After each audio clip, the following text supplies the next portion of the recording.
Baiklah semuanya, selamat datang kembali di channel Opal Saputra. Seperti biasa, ini adalah channel alur film berdasarkan kisah nyata maupun hanya sebatas pemikiran saja. Baiklah, kali ini Mimin akan merangkum alur film yang berjudul The Greatest Bear Run Ever, dimana ini adalah film yang diambil dari kisah nyata seseorang bernama Chiki Monogue yang berlatar belakang film perperangan negara Amerika melawan negara Vietnam. Sebelum menonton, saya ingin memperingatkan bahwa ini adalah spoiler dari film yang bernama The Greatest Bear Run Ever. Jikalau kalian tidak suka menonton video bertema spoiler, silahkan skip video ini dan menonton video yang asli. Namun jika kalian sudah menonton dan penasaran dengan cara saya mengalurnya, silahkan lanjut menonton. Di awal film kita akan dibawa ke sebuah kota bernama Inwood, New York tahun 1967 dan diperlihatkan karakter utama yang bernama Chiki Monogue. Kita panggil aja Chiki. Pagi harinya dia pun dibangunkan oleh ayahnya, dikarenakan jika dia tidak dibangunkan maka dia akan terus-menerus tidur sepanjang hari. Dan mereka pun makan bersama. Ayahnya di meja makan itu sedikit membicarakan tentang Chiki yang tidak mempunyai sebuah pekerjaan, dan ayahnya juga membahas tentang Chiki yang masih tinggal di rumah orang tuanya di umurnya yang sudah dewasa. Tak lama sewaktu makan, datanglah seorang perempuan bernama Christine dan mengatakan bahwa seseorang yang bernama Johnny Cove telah meninggal dunia di saat dia sedang bertempur, yang membuat ruang makan itu seketika sunyi. Chiki pun dengan setelan lengkap berwarna hitam berkumpul dengan teman-temannya dan menenangkan diri sejenak di bar. Bar itu dimiliki oleh seorang kolonel perang atau veteran perang yang sudah pensiun dari pekerjaannya, dan mereka pun pergi melayat ke rumah Johnny Cove. Di sana salah satu temannya mengatakan bahwa keluarga Johnny Cove mendapatkan telegram di hari itu, dan dia juga mengatakan bahwa temannya yang bernama Tommy telah menghilang di medan perang. Setelah dari tempat itu, Chiki pun masuk ke sebuah gang dan langsung bersedih, di mana dia mengingat kebersamaannya dengan Tommy di masa sebelum adanya perperangan. Chiki pun pulang bersama temannya. Di perjalanan, dia pun melihat demo, di mana si Christine malah ikut-ikutan di demo itu. Sontak Chiki pun menyuruh Christine untuk pulang, namun dia tidak mau dan akan terus melakukan itu setiap hari hingga perdamaian tiba. Dan Christine pun mengatakan setidaknya setiap orang melakukan sesuatu, tetapi Chiki tidak, dan hanya besar bicara saja. Dan terjadi sedikit keributan yang disebabkan oleh sahabat Chiki. Scene pun beralih memperlihatkan di bar kolonel, di mana Chiki sedang berkumpul bersama teman-temannya seperti biasa, dan mereka pun membicarakan tentang demo yang dilakukan tadi. Dan kolonel di bar itu pun mengatakan bahwa demo itu disiarkan di seluruh TV di dunia, yang otomatis membuat semangat perang prajurit Amerika melemah. Itu katanya. Ya bla bla bla bla, ujung-ujungnya malah terjadi pemikiran aneh, di mana si Chiki mengatakan bahwa ia akan mengantarkan bir ke medan perang dan menyusup di kapal suplai makanan agar bisa membawakan bir untuk tentara Amerika agar mereka kembali bersemangat. Dan sedikit oon teman-temannya dan si kolonel malah membenarkan hal itu dan mendukung Chiki serta memberikan bir terbaik yang ada di sana untuk dibawa Chiki ke medan perang. Scene pun beralih memperlihatkan si Chiki yang keluar dari gereja, dan ada beberapa orang yang sudah tahu dia akan pergi dan menyuruh Chiki menyampaikan salam ke anak mereka yang ada di Vietnam sana. Dan Chiki pun seperti ragu. Kemudian teman-temannya pun mengatakan dan memberi saran bahwa Chiki tidak harus pergi karena setiap Chiki ingin melakukan sesuatu pasti tidak akan terjadi. Yang dimana teman-temannya mengatakan bahwa Chiki tidak harus pergi karena mereka juga tidak terlalu berharap dengan keputusannya yang tidak terlaksana, dan ujungnya hanya menjadi sebuah omong kosong saja. Karena teman-temannya tidak ingin panjang lebar, dia pun menarik Chiki dan mereka pun pulang ke rumah masing-masing. Di rumah sewaktu makan, orang tuanya pun tahu dengan tingkah konyol si Chiki, dan tak lama pintu mereka pun ada yang mengedornya. Setelah dibuka, ternyata itu adalah Nyonya Monogue, ibu dari Tommy. Dia pun datang dengan maksud meminta Chiki agar membelikan kalung untuk anaknya yang ada di Vietnam. Scene pun beralih memperlihatkan Chiki yang datang dan mendaftarkan diri agar bisa ikut ke kapal yang membawa ke Vietnam. Dan setelah beberapa percakapan, dia pun menjadi petugas di ruangan mesin. Setelah membawa bir dan akan naik ke taksi, si Christine pun datang dan menyuruh Ciki agar tidak melakukan itu dan memohon serta mengatakan bahwa dia tidak serius. Jika Ciki pergi, maka ia akan mati. Ciki pun mengatakan bahwa ia serius tentang hal ini. Dan walau terbunuh seperti kata Christine, setidaknya Ciki telah melakukan sesuatu dan tidak diam saja. Dan dia pun pergi. Alih-alih singkatin aja, saat kapalnya berhenti di tempat bernama Saigon di Vietnam, Ciki mendapatkan 3 hari libur dengan alasan mencari saudara tirinya untuk mengatakan bahwa ayah mereka telah meninggal dunia. Ya gitulah jahanam dikit, dimana tujuan aslinya adalah dia akan menemui teman-temannya seperti janjinya di bar kemarin. Singkat cerita, dia pun berhasil bertemu dengan teman-temannya yang bernama Collins dan mereka pun minum bersama. Dan dia pun diberitahu di mana yang lainnya berada serta mendapatkan sedikit dana atau letak di mana teman-temannya yang berada, yaitu di sebuah tempat perang yang bernama LZN. Jadi Mimin jelasin dikit, dianya datang ke medan perang memang benar-benar seperti perkataannya di waktu yang kemarin di bar. Nah, gitulah pokoknya, yaitu untuk memberikan bir ke tentara atau temannya seperti yang bernama Dugens, Reynolds, Papas, dan lain-lainnya. Paginya temannya itu menyuruh Ciki agar pulang, namun Ciki mengatakan ya dia akan pergi setelah dia menemui dan memberikan bir kepada yang lainnya. Temannya pun menyuruh Ciki pulang dibanding ia harus mati di sini, dan dia bukanlah pers atau reporter yang bebas berkeliaran dan tidak akan dibunuh. Dan dia pun seolah mendapatkan ide dan dia mengatakan dia akan mengurus pers dan menyuruh temannya menahan kapalnya hingga dia kembali. Dan dia pun berjalan ke kota dan dia bertanya kepada polisi lalu lintas di sana yang sangat amat ramah bernama Hieu. Mereka pun berbicara tentang sebuah film yang sama, ya ada Oklahoma, sebuah tempat di Amerika, ya gitulah kira-kira. Dan singkat cerita, si Hieu memberikan di mana pers berada, di mana mereka berkumpul di sebuah hotel yang bernama Caravela. Dan dengan hoki yang menyertainya, dia pun berhasil bertemu dengan para reporter di sana. Di dalam sana dia pun berbicara dengan beberapa reporter dan ada seorang pelayan yang juga ramah. Ciki pun berbicara sejenak hingga intinya mereka tidak bisa membantu Ciki ke LZ Land, bahwa mereka saja tidak boleh atau tidak bisa pergi ke LZ Land.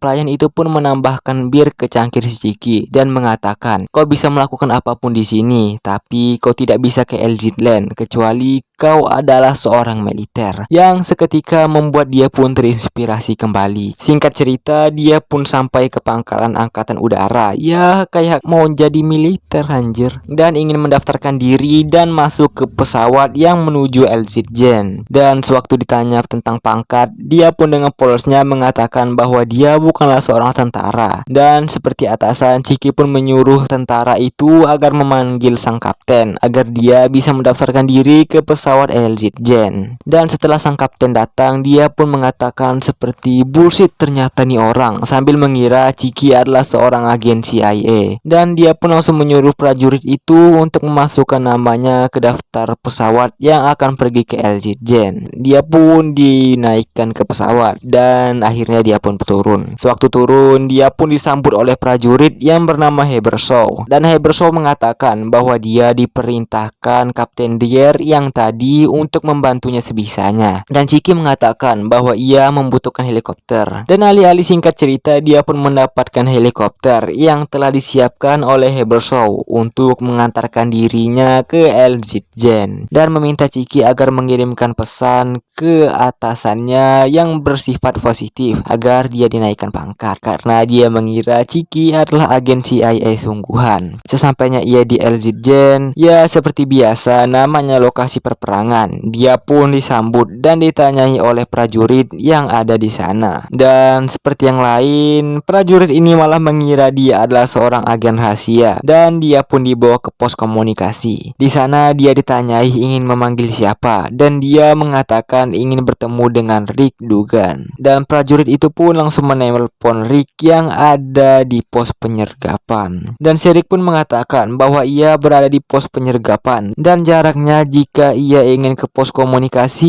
ia harus menempuh jarak sejauh 200 meter. Dan dia pun disuruh ke pos komunikasi walau harus bertaruh nyawa. Sesampainya di sana, Rick pun bertanya siapa yang memanggilnya, dan bosnya mengatakan bahwa Cikilah yang memanggilnya, di mana ia berniat mengejutkan dan memberikan bir kepada Rick dan teman-temannya. Karena telah bertaruh nyawa berlari ke pos, ternyata yang memanggilnya adalah Ciki. Sontak dia pun marah dan semakin emosi setelah tahu Ciki datang ke sana hanya untuk memberikan sebuah bir. Alih-alih cerita, Ciki pun ikut dengan si Dugan serta ikut menempuh jarak 200 meter agar sampai ke pos penyergapan. Di sana dia pun melihat aksi tembak-tembakan seperti perang pada umumnya, dan singkat cerita malam pun tiba dan si Rick pun mengatakan bahwa ini adalah saat yang tepat untuk meminum sekaleng bir. Di sana Ciki pun menjelaskan asal usulnya dan tujuannya yang sangat amat seperti orang yang tidak sayang akan nyawa. Dan Rick pun mengatakan bahwa salah satu temannya yang bernama Reynolds telah mati beberapa hari yang lalu, dan dia pun sedikit sedih mengatakan bahwa Tommy tidak ada kabar hingga sekarang. Paginya Ciki pun dibangunkan oleh Rick dan akhirnya mereka pun berpisah, di mana Rick mengatakan bahwa ia harus berkeliling dan Ciki tidak boleh mengikutinya karena dia bukanlah seorang tentara. Dan dia pun mengatakan bahwa tak lama lagi helikopter akan datang dan Ciki bisa mengikuti helikopter itu untuk pulang, di mana helikopter itu akan mengantarkannya ke tempat awalnya, yaitu di Saigon. Mereka pun berpisah. Tak lama datanglah helikopter tersebut dan Ciki pun pergi dengan 3 orang yang ikut, di mana 2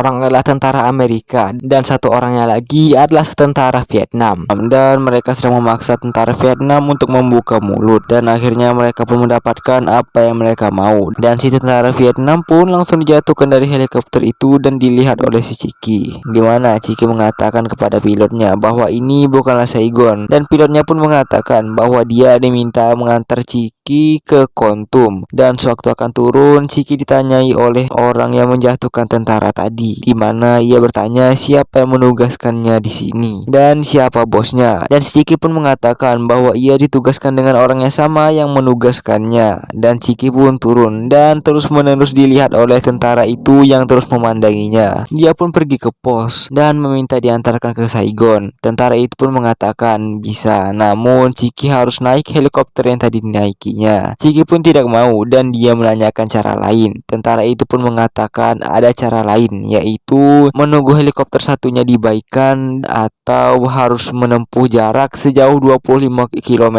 dengan berjalan kaki. Dan tentara itu pergi sejenak dan berkata akan berusaha mencarikan cara untuk dirinya. Setelah menunggu beberapa saat, ia pun kembali dan mengatakan bahwa ia sendiri yang akan mengantarkan Ciki ke Saigon. Dan Ciki sangat berterima kasih, namun dia mengatakan bahwa ia ingin buang air kecil. Dan tentara itu menunjukkan WC-nya dan dia akan menunggu di luar. Ciki pun masuk ke WC dan dianya bukan malahnya pipis atau apa, dianya malah membuka ventilasi dan keluar dari sana dan melihat tentara itu, di mana terlihat tentara itu sedang menunggu Ciki dengan mobil yang telah disiapkannya. Ciki tetap menunggu dan tak lama terlihat bahwa tentara itu membawa orang lain di bagasi mobilnya yang bertujuan menangkap Ciki, yang dikiranya mungkin adalah Ciki ini adalah seorang penyusup. Dan Ciki pun kabur, di mana dia sempat dikejar, namun akhirnya dia pun berhasil selamat. Dia pun berjalan menyusuri jalan dan dia menemukan sebuah topi dan mobil yang sudah rusak, di mana dia langsung teringat dengan kenangannya bersama Tommy di bar dahulu. Dan dia pun terus berjalan dan bertemu seorang anak kecil, di mana anak kecil itu tiba-tiba menangis saat melihat Ciki. Ya, namanya saat-saat berperangan. Dan tak lama datanglah ibu dari si anak yang langsung membawa anaknya. Malam pun tiba, dia pun berjalan dan terdengar suara dari dalam semak-semak, dan seketika keluarlah segerombolan gajah yang lewat beserta dengan adanya sebuah mobil jeep. Di saat posisi itu Ciki sangat amat ketakutan, namun setelah dilihat ternyata itu adalah temannya dari Ciki yang bernama Kevin. Dia pun menceritakan apa yang terjadi kepada Kevin, mulai mulai dari ia dikejar dan melihat hal yang seharusnya tidak dia lihat. Chiki pun meminta agar Kevin mengantarkannya ke Pleiku atau ke tempat pangkalan udara. Kevin awalnya tidak mau karena ia meminta agar Chiki mengikutinya ke Kontum karena ia disuruh memperbaiki helikopter yang rusak. Ya, singkat cerita, akhirnya si Kevin pun mengantarkan Chiki ke Pleiku. Setibanya di sana, dia pun berpisah dengan Kevin dan Chiki pun memberikan sekaleng bir.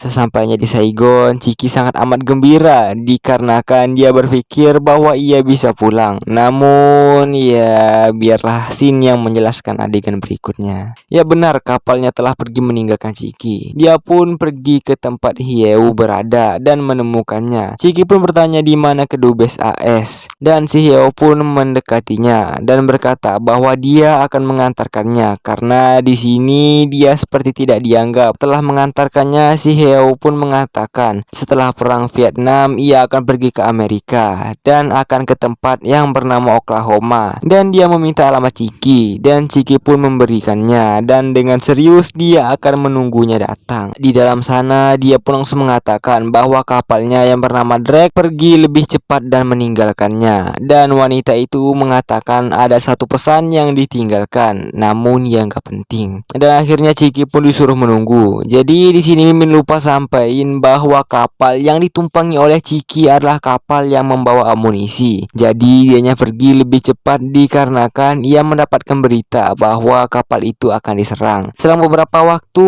wanita itu pun datang dan mengatakan bahwa Chiki bisa naik pesawat dari pangkalan udara Bien ke Manila besok jam 7 malam. Chiki pun senang karena tahu dia akan bisa pulang. Malam itu Chiki pun pergi ke bar yang bernama Caravela, tempatnya pers berkumpul. Jadi Chiki mendengar pembicaraan pers dan sedikit menyelang dan menanyakan kapan gencatan senjata terjadi, dan pers itu pun mengatakan bahwa itu terjadi 3 hari yang lalu, dan Chiki pun mengatakan bahwa mungkin yang lain lupa mengatakan pada tentara yang ada di hutan atau tempat Chiki bertemu temannya, di mana dia mengatakan di atas sana masih berperang layaknya orang gila. Pers itu sontak tidak mempercayai perkataan Chiki, namun Chiki menunjukkan fotonya sewaktu ia dan teman-temannya berfoto sebagai kenang-kenangan, yang membuat pers itu pun terbengong dan percaya. Si pers itu pun mengatakan kepada pelayannya bahwa minuman Chiki semalaman ia yang akan membayarnya. Chiki pun berbicara empat mata dengan pers itu. Ya, pers ini kita panggil aja Skyler. Chiki pun mengatakan bahwa ia agak kesal karena yang diberitakan oleh Skyler dan lain-lainnya adalah berita setengah-setengah yang membuat orang menonton merasa sedih, dan itu melukai para tentara. Skyler pun menjawab bahwa luka bukanlah berasal dari kenyataan, tapi berasal dari sebuah kebohongan. Tak lama bla bla bla terjadi ledakan besar berasal dari suatu tempat yang membuat semuanya berhamburan. Skyler pun pergi menuju arah ledakan itu dan diikuti oleh Chiki. Mereka pun sempat dihadang oleh tentara Vietnam yang berjaga, namun ujung-ujungnya mereka diperbolehkan lewat setelah tahu mereka adalah seorang pers. Dan Chiki mengikuti dan melihat banyak korban, serta melihat bagaimana Skyler mencari foto untuk dijadikan bahan sebuah berita, sehingga sampai di mana Chiki terpisah dengan Skyler dan berada di depan kedubes AS, dan terlihat tank tentara AS sendiri yang membobol dinding kedubes AS dan pergi. Dan dia melihat ke arah lain, di mana dia melihat si pria Oklahoma atau si Hieu telah berbaring di tengah jalan dan tak bernyawa. Dia pun sedih dan menghampiri mayat itu, dan tak lama dia pun disadarkan oleh Skyler yang mengajaknya pergi ke tempat yang aman. Mereka berdua pun masuk ke sebuah rumah dan beristirahat di sana hingga pagi hari pun tiba. Dia pun dibangun oleh Skyler dan pergi. Dan terlihat di luar sana keadaan di jalan berantakan. Mereka pun pergi ke kedubes AS dan Skyler memfoto beberapa orang yang menjadi korban. Skyler berbicara dengan temannya dan Skyler menanyakan kepada temannya apa yang membuat mereka bisa masuk, dan temannya mengatakan bahwa tentara Vietnam menggunakan bom ranjau untuk meledakkan dinding, yang dimana temannya ini mengetahui dari tentara AS. Dan Chiki pun membantahnya, di mana dia mengatakan bahwa itu semua tidak benar. Dia melihat dengan mata kepalanya sendiri bahwa tentara Vietnam sudah ada di dalam sana, dan tentara mereka lah, yaitu tentara Amerika, yang meledakkan temboknya. Dan tak lama terdengar suara ledakan dari suatu tempat bernama Long Bin, dan Chiki pun pergi ke sana dengan Skyler. Sesampainya di sana, Skyler pun memberikan sebuah kamera agar dia dianggap seorang pers dan bisa mencari temannya. Dia pun langsung pergi ke klinik di sana. Sesampainya di sana, dia pun langsung diusir karena Chiki adalah seorang awak media. Ia bertolak balik, anjir. Dia pun mengatakan bahwa dia mencari temannya untuk memastikan ia masih hidup atau tidak, dan wanita itu menunjukkan di mana temannya berada. Dia pun bertemu dengan temannya yang bernama Bobby. Mereka pun berjalan dan berbincang sejenak. Chiki pun mengatakan bahwa ia akan terbang menggunakan pesawat malam ini ke Bien Hoa. Namun Bobby mengatakan bahwa FC atau Vietnam telah meledakkan tempat itu, dan Chiki pun memberikan Bobby sekaleng bir karena telah mempertaruhkan nyawa demi mereka. Bobby mengatakan bahwa sekaleng bir tidak akan membuat semuanya baik-baik saja, dan Bobby juga mengatakan Chiki harus mencari tempat aman untuk bersembunyi sebelum ia tewas. Chiki menanyakan apakah ada telepon yang masih berfungsi, dan Bobby pun menunjukkan tempatnya. Di telepon, dia pun diberikan nama tempat dan Chiki akan pergi di sana. Setelah mematikan telepon itu, dia pun menanyakan ke Bobby apakah ada tumpangan untuk ke tempat yang disebutkan di telepon tadi, dan Bobby mengatakan bahwa dia yang akan mengantarkannya. Sewaktu mau pergi, ia pun bertemu dengan Skyler dan sempat mengajaknya mengikuti Chiki agar bisa kembali ke rumah karena ia mempunyai kenalan yang bisa membawanya kembali pulang ke Amerika. Namun Skyler pun mengatakan bahwa dia tidak bisa pulang karena inilah tempatnya di medan perang, dan dia harus terus memberitahu informasi kepada keluarga-keluarga tentara yang ada di rumah, dan mereka pun berpisah. Chiki pun sampai ke tempat yang ditelepon tadi, dan ternyata kenalannya itu adalah Habershaw. Dia pun meminta Bobby agar meninggalkannya sejenak dan ingin berbicara dengan Habershaw secara empat mata. Dan Chiki pun jujur dan mengatakan bahwa sesungguhnya ia hanyalah rakyat biasa, bukan agen CIA atau orang suruhan khusus. Dan situasi pun sempat sunyi. Namun Habershaw mengatakan bahwa mereka semua adalah orang-orang luar biasa, di mana Habershaw mengira bahwa yang dikatakan Chiki adalah pengalih perhatian agar Habershaw tertipu. Dia pun berpamitan dan berterima kasih pada Bobby yang telah mengantarkannya, dan dia pun pergi. Singkat cerita, dia pun kembali ke Inwood, dan di perempatan jalan dia pun dipanggil dengan teman-temannya dan dibawa masuk ke bar kolonel. Di sana dia pun disambut dengan ramah karena telah kembali dengan selamat, dan diambil dikit aja Chiki mengatakan bahwa di sana sangat amat tidak terkendali. Kolonel menyuruhnya untuk minum karena ia akan menraktirnya. Namun Chiki menolak dan mengatakan ia harus pergi ke suatu tempat, yang dimana tempat yang dia maksud adalah di tempat kediaman Nyonya Monogue atau ibu dari Tommy. Dan ia mengembalikan kalung yang diberikan ibunya Tommy untuk diberikan ke Tommy yang ada di Vietnam, di mana Chiki berkata seharusnya dia tidak meyakinkan Tommy dan membiarkannya tetap takut dan tidak pergi. Dia pun berkata bahwa dia sesungguhnya sangat amat menyesal karena dia tidak tahu awalnya akan menjadi seperti ini dan ujungnya malah akan menjadi sebuah kematian. Chiki pun pergi ke taman dan duduk di sana. Dan terlihat wanita di awal film yang bernama Christine ada di sana dan menghampiri Chiki. Dia pun mengatakan bahwa mereka sangat mengkhawatirkan Chiki dan menyuruhnya jangan melakukan hal bodoh itu lagi. Chiki pun mengatakan tidak akan, dan dia juga mendapat sedikit hikmah dan akan mengurangi minum alkohol. Chiki pun memberikan bir terakhir ke Christine. Di akhir film diberitahukan bahwa beberapa teman Chiki seperti Rick Dugan, Reynold Papas, Kevin, dan juga Colin berhasil pulang dengan selamat, serta diperlihatkan foto Chiki sewaktu di medan perang bersama teman-temannya, dan film pun berakhir. Pesan yang bisa kita ambil dari film ini adalah kenyataan tidak akan melukai seseorang, namun kebohonganlah yang membuat seseorang terluka. Saya Opal Saputra pamit, see you next content. Jangan pernah berhenti untuk tersenyum dan jangan lupa untuk bernapas.